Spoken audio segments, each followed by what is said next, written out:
In this video, we're going to be examining a post by a theist named Maya, where she is taking to task atheists about their definitional game about the word God.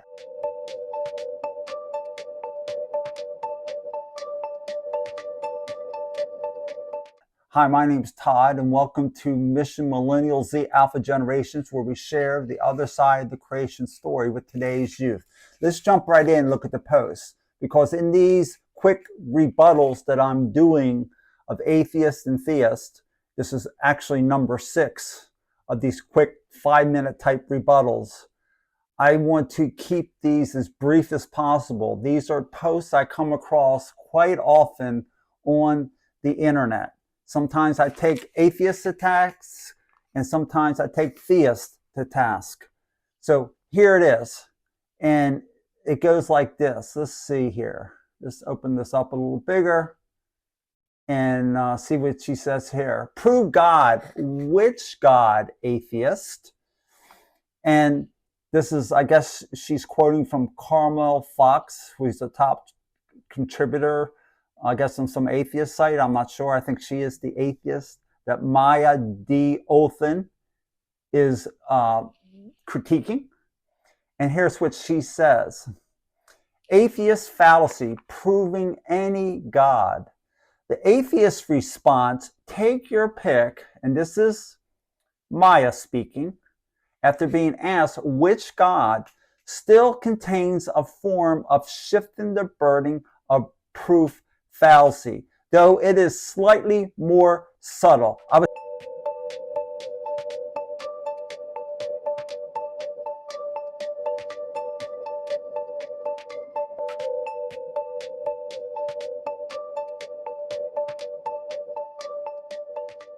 Say yes, very subtle, because if an atheist really wants to know, they're really ignorant of which God we're talking about, then they might have a point. They have a legitimate question to ask.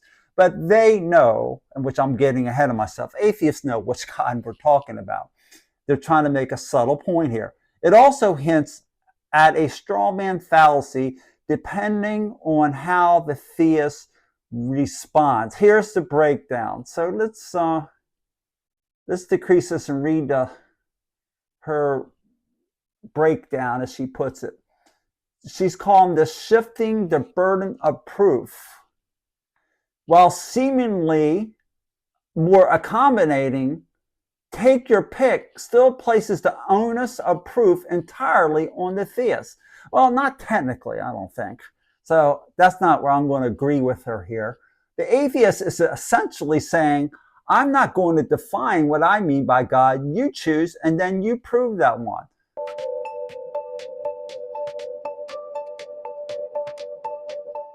Well, what's wrong with that per se? I don't see anything wrong with it if it's sincere, but I question the sincerity of it. This is what I want to get at.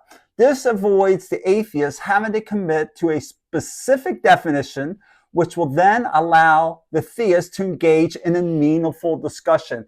Let me underline this, meaningful discussion.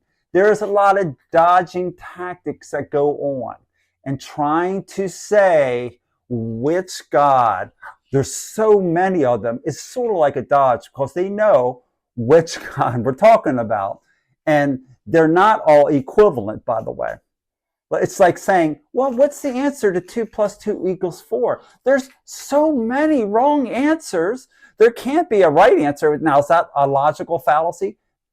Sure, there's many wrong answers to the equation 2 + 2 = 4, and only one right one.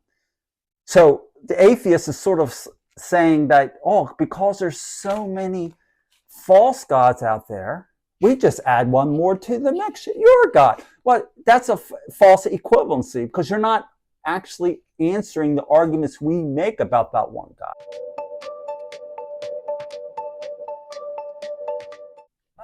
This avoids the atheist having to commit to a specific definition, which will then allow the theist to engage in a meaningful discussion. I agree. They do that quite often. not all atheists, but many do on these forums. It is still a form of shifting the burden because the atheist is still holding up their end of a logical debate.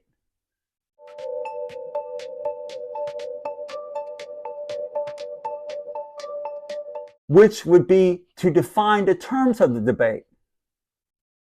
Is still not holding up their end of the logic. That's what she's saying. Okay. The potential straw man fallacy by saying, take your pick. The atheist may be hoping the theist chooses a version of God that is easily refuted. May not be true. I don't think that's the real thing they're getting at. I think they're trying to say, look, since it's so obvious all these other gods are false, then your God must be false, which is a logical fallacy in and of itself. For example, if the theist picks a very literal interpretation of a religious text and the atheist attacks that literal interpretation, they may be attacking a position that the theist does not actually hold. Why take a literal interpretation of a religious text in discussing God? So you can avoid that trap altogether. In short, take your pick as a way to avoid defining terms and potentially set up a weak argument. Carmel Fox, ha ha ha. Okay, so she's the actual theist that Maya's quoting, and Carmel is actually refuting this atheist ploy of which God there's so many, right? Okay, I get it now. Now, let's get to the definition of atheism, and I'll develop the point I made earlier. The definition of atheism: disbelief or lack of belief in the existence of God or gods. Now, atheists know which God we're talking about. The God with a capital G. They know we don't believe in gods, right? They know we don't believe in gods. So what's the point that they're trying to make? Do they know? My guess is atheists don't even know of a single person who worships Thor, or all these other false gods of the underworld, you name it. They don't know a single person who does. They don't know a single person who worships Santa Claus, the Easter Bunny, or the Tooth Fairy. They don't know a single one. They know full well which God. So why have to ask us that question? Because they're trying to divert attention, oftentimes. Now, in my debate, and I want to end with this because I'm trying to keep it to 5 minutes. My theistic debate challenge, I defined it this way. Regarding the term supernatural creator, tragically, many atheists frame the origins debate as an absurd, false dilemma choice, and this is what I was getting at earlier, by arguing it's either atheism or the infamous flying spaghetti monster or Santa Claus, Zeus, etc., as if there's some equivalency to these. You have to take each answer that we give of why there's something rather than nothing. You have to take each answer that people give and judge it based on its own merits. You just can't say guilt by association. You just can't do that. It's a straw man tactic. And I agree with Maya and her quotation of that one other woman. I agree with her on that point. These straw man and diversionary tactics are deplorable, leading the unwary public to reject theism outright by misrepresenting our stance that the God responsible for creation is a past eternal, unembodied mind.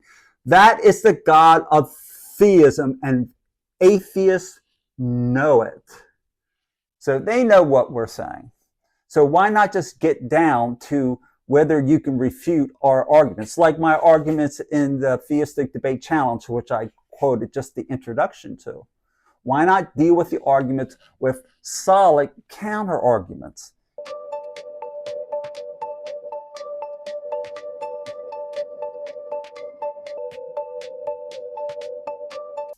Thousands of gods. There's thousands of wrong answers to why there is something rather than nothing. There's only one right answer. It's either naturalism or supernaturalism. It boils down to those two. So let's examine those. And let's stop dealing with straw man arguments, straw man postures, if you would, that'd be great, and get down to it. Now, a lot of you atheists out there don't do that. I got rebuked by atheists, and I end with this comment.